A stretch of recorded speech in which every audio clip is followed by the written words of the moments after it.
Hi, and welcome to Kentucky Farm Bureau Reports. Today we're in Bullitt County at Farm Field Day, where kids from area schools are learning about agriculture. It's an event to have a situation where the youth can come and see and learn about agriculture that they may not have an opportunity to otherwise. As we're all aware, the younger a child learns something, the more it will likely stick with them. And that learning curve starts at a very early age. So it's really incumbent upon us involved in agriculture to work with the youth as early as we can and instill in them that appreciation for agriculture, for them to know where their food and fiber comes from, because as fewer and fewer are actually involved in that production, those that are not, it's more important for them to realize what we do and how it's done.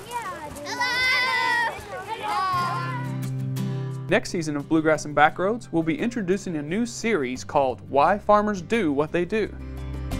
I got out of high school and was farming. I farmed from a kid growing up. My family were farmers, several generations, and I always wanted to farm. So when I got out of high school, I started renting land, and this was one of the farms that we rented. And in 1987, purchased this farm. But anyway, we grew our operation from 1987 to present, and I've lived here ever since. And we started out mostly raising tobacco, and I had a lot of hogs at that time at different locations. But anyway, we kind of progressed from tobacco and hogs, and had the beef cattle. Also, we raised grain, but as time went on, we progressed into more grain, and then today we're dominantly grain, and don't have any. Well, we have 4 cattle out here, and raised about 27 acres of tobacco, and this year I have about 1,160 acres of corn and a little less than 2,000 acres of soybeans and 146 acres of wheat this year. Back behind us, we have a field that is planted in corn, and it's full no-till, and if you notice the green strips, those are grass waterways. So when you have those big rain events, the water will collect there, wash away any dirt that does happen to get in it. The grass will filter it out, and when the water leaves the farm, it should be real clean. And all the fertilizer and the things that have been added to grow that crop will stay in place, which is our goal, to keep it in place. Farmers are very good stewards of the land, and they choose to be first because they want to leave the land better than when they got it. And farmers nowadays have done that, because when we've converted from full conventional till, which is working the ground, to almost all or mostly no-till, we're keeping the land in place. And dirt will last a long time if you take care of it. You got to keep it in place. The next generation will have better soil to start on and to grow foods from. When you do no-till, you leave the crop residue. As you can see here, the weeds will be residue, and as the crop grows and the corn is taken away, all that residue will remain there to be as an organic mulch, and which will create a real good seed bed for next year. In this particular field, we have 3 types of planting options. We have behind me a minimum till application, and minimum till means that just a minimum amount of the soil was disturbed, and a lot of the previous year's crop is still covering the surface, which is a great thing. Also, over to my left, we have a complete no-till operation, which you can see last year it was in corn stalks, and this year it's prepared. This entire field will be in soybeans, but no tillage at all has taken place on that, and the no-till planter will do the work there. Now over here to my right, we have a no-till operation right on the other side of the minimum till. But keep in mind, on all 3 of these, what's really essential on all 3 of these is we do still have the previous year's crop residue, which is on top of the ground, which will absorb the fertilizers and the chemicals that are applied to grow a good crop here. And with good weather, hopefully we'll have a 50 bushel soybean crop here. Yeah, I'm happy to be an advocate for agriculture. Happy to be a Farm Bureau member. The American Farm Bureau was founded in 1919, and they have always represented farmers. They represent the farmer that I was when I was starting raising tobacco crops, and then they represent the farmer that I am currently by the planting and where I raise more grains today.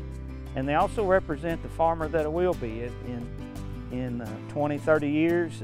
What I plan to do, whatever it is, they'll be there for me. And that's what's great about the Farm Bureau, the Kentucky Farm Bureau and American Farm Bureau Federation. They represent all of us.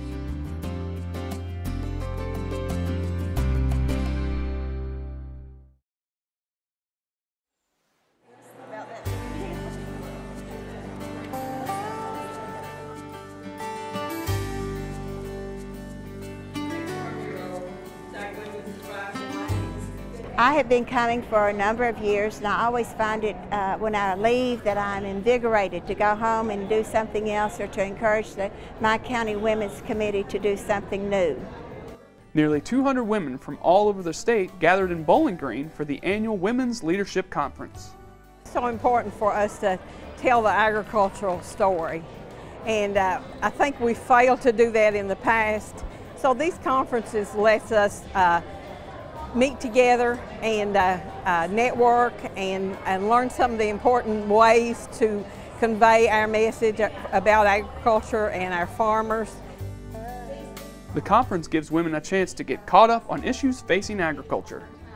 It's been proven in surveys that the farm woman is the most believable of anyone, and so I think when they go out and speak to other organizations, or if they do interviews, newspaper interviews or radio interviews, TV interviews, they are perceived as telling the truth, which they are, and it's just a good reflection on farm life and on Farm Bureau.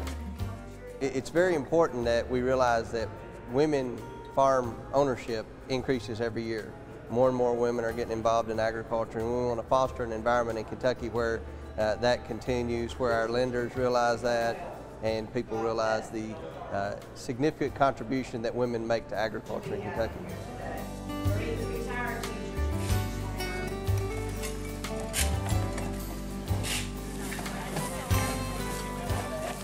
Recently, Federation staff came together for a service day at Jefferson Memorial Park. The goal was to give back to the community in some way and to team build at the same time. It was kind of a double goal, if you will. And our mission with our first event was at Jefferson Memorial Forest to help spruce up the Tom Watson Lake, specifically to mulch in some areas that had been, if you will, weathered and trodden down by a lot of activity.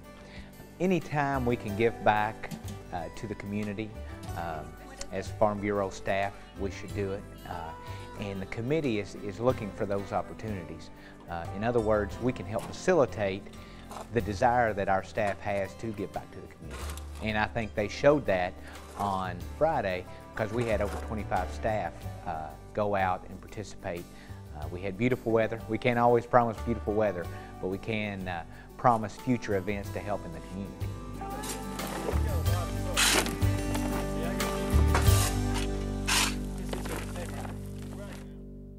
Join me in welcoming two new staff members to the Farm Bureau family, Mike Tobin and Fran McCall of the Commodity Division.